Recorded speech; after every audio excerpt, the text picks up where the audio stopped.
السلام عليكم ورحمة الله وبركاته. أذكر الله وصلى على النبي، اللهم صل وسلم على الحبيب. في عملية كده حاجة بسيطة أبغى أوريكم فكرة، يمكن أي شيء عندكم في البيت تستفيدوا منه، لابد إنكم تنظروا له إنه في يوم حينفع.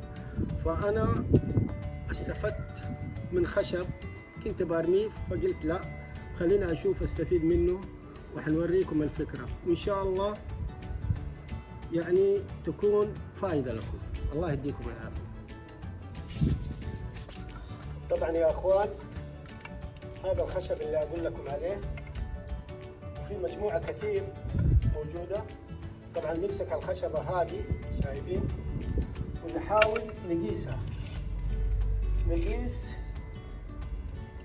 نفس الخشبة.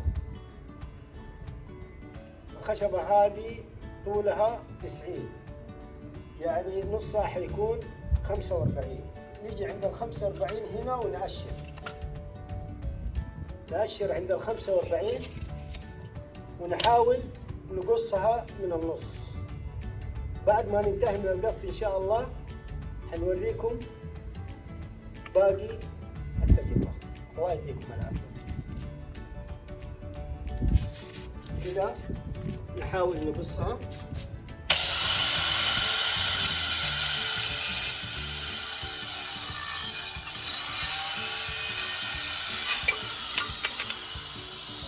نحاول نبرد الهواء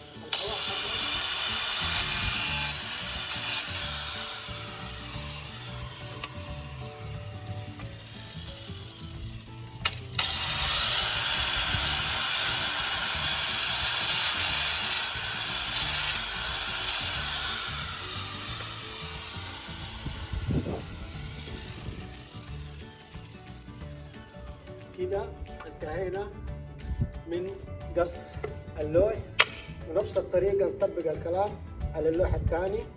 وإذا حبيت تزيد ألواح برضو يستحسن. فننتهي ونقول لكم ايش حنسوي. طبعا هذه هي الألواح اللي هي تنفرش تحت السرير. طبعا ما رميتها وحستفيد إن شاء الله منها وحوريكم. والله يوفق الجميع. هذه هي الألواح شايفينها. السلام عليكم. السلام عليكم. هذا العود اللي قلنا لكم عليه طوله 45 سنتي.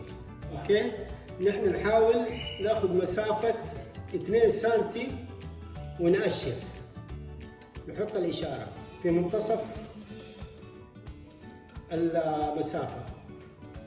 اوكي، وهنا 2 سنتي ونأشر، يكون النقطة في المنتصف. النقطة في منتصف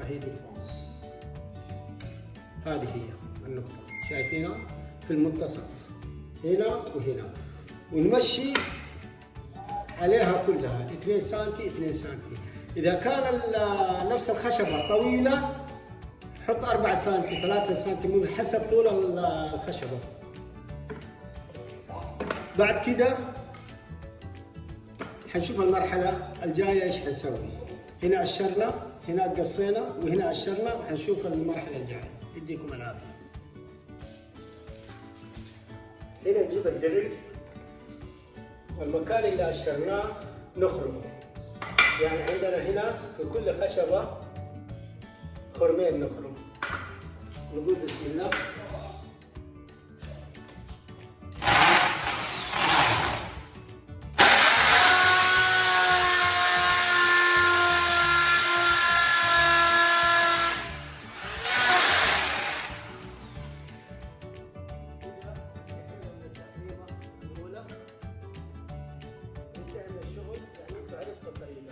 الشغل اللي بننتهي منه حنوريكم ايش حنسوي بعد.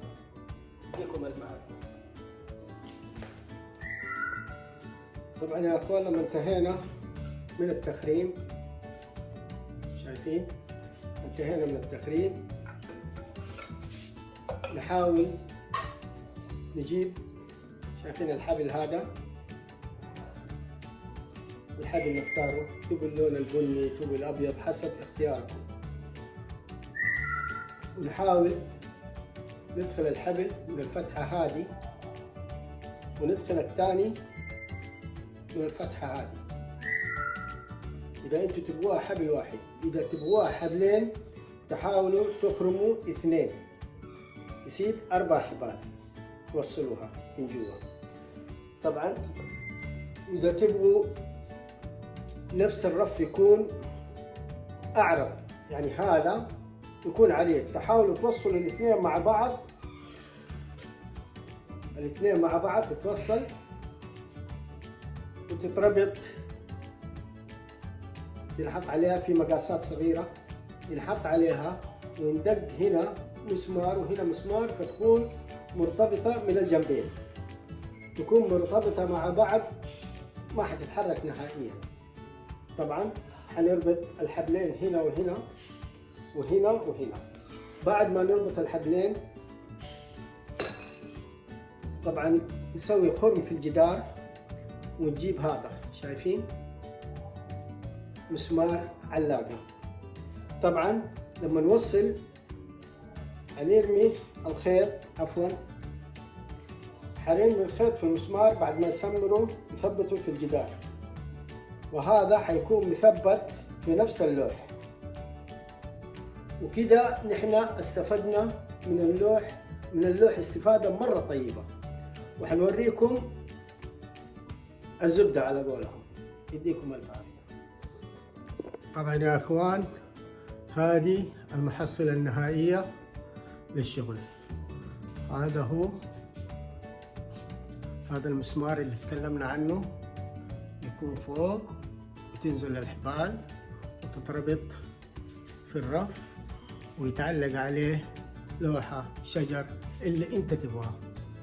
فهذا الشيء والله لو تروح برا حيبيعوا لك بذاك الكلام، عاد ما يحتاج. اي شيء عندك سويه، نفع اوكي، ما نفع ارميه. يديكم الف عافية. السلام عليكم.